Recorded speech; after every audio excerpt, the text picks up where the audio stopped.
स्वागत करूया आदरणीय भाऊ सौ मायाती ठाकरे शैक्षणिक व बहुउद्देशीय संस्थेमध्ये आपले हार्दिक स्वागत, हार्दिक स्वागत.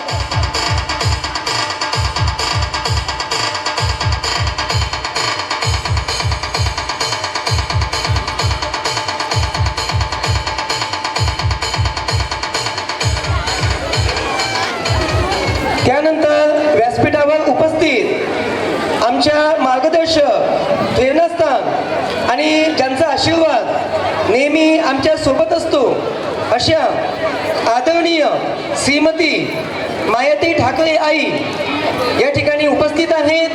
तर आदरणीय तुळसाताई पांडव यांना मी अशी विनंती करतो की त्यांनी आदरणीय आईंचं शाल, श्रीफळ आणि पुष्पगुच्छ देऊन या ठिकाणी स्वागत करावं. महाराष्ट्र नवनिर्माण सेनेचे अजय भाऊ बेलोकार यांना सुद्धा विनंती की त्यांनी कृपया मंचावर आपलं स्थान ग्रहण करावं.